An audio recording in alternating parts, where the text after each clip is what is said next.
নমস্কার বন্ধুরা, আজ আমি আপনাদেরকে এমন একটা জায়গায় নিয়ে যাব যেটা অনেকেরই স্বপ্ন থাকে। বলছিলাম পর্তুগিজদের উপনিবেশ গোয়া। এই গোয়া আপনারা যেভাবে দেখতে অভ্যস্ত, আমি কিন্তু আপনাদেরকে একটু অন্যভাবে দেখাবো। আপনি যদি বর্ষাকালে যান তাহলে গোয়া আপনাকে এইভাবে ধরা দেবে। ফাঁকা, এই যে বাঘা বীচ দেখছেন সম্পূর্ণ ফাঁকা। বৃষ্টি দেখতেই পাচ্ছেন, আকাশে মেঘ। এই সময় সমুদ্রে কাউকে নামতেই দেওয়া হয় না। এই টেন্টগুলো আছে, সেখানে খানাপিনা, গানা বাজনা সবই হয়, তবে সেটা সন্ধ্যায় হয়। আর যেগুলো অ্যাক্টিভিটিস, সেইগুলো ওয়াটার অ্যাক্টিভিটিস সম্পূর্ণরূপে বন্ধ থাকে। ওই দেখুন পুলিশের গাড়ি দাঁড়িয়ে আছে, লাল পতাকা দেওয়া আছে, মানে আপনি সমুদ্রে নামবেন না। গোয়ার সৌন্দর্যকে এককভাবে উপলব্ধি করতে চাইলে আপনাকে বর্ষাকালে আসতেই হবে। এই যে সন্ধ্যার সময় আকাশে মেঘ দেখুন, জনসংখ্যা প্রায় নেই বললেই চলে।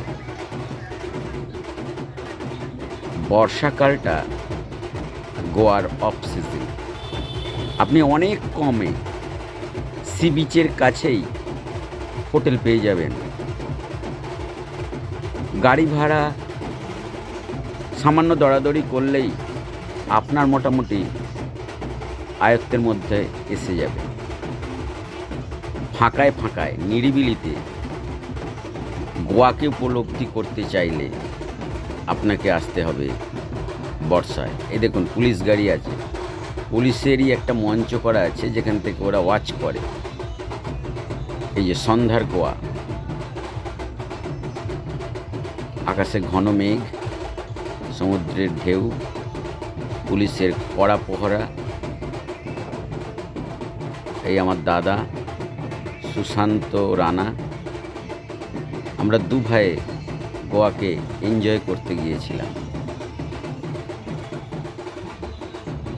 দেখুন এই প্রত্যেকটি হোটেলে কিন্তু খানাপিনা, নাচনা, গানা সবই হচ্ছে। এই টেন্টগুলো, হোটেল বলবো না, টেন্টগুলোতে হয়।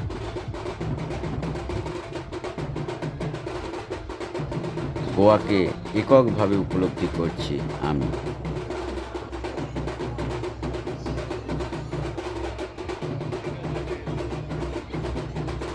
সমুদ্রকে কাছ থেকে অন্তর দিয়ে উপলব্ধি করতে চাইলে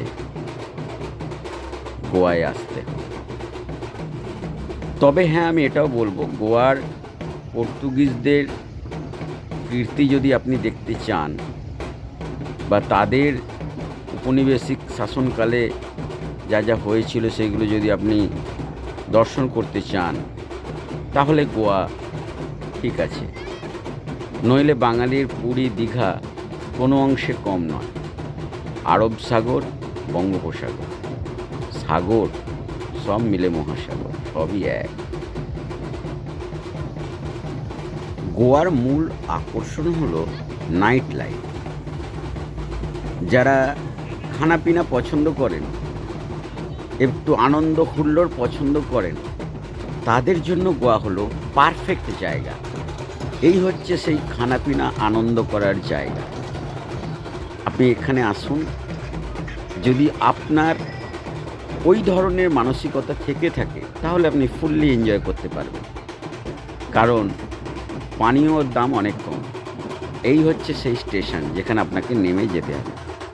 ধন্যবাদ।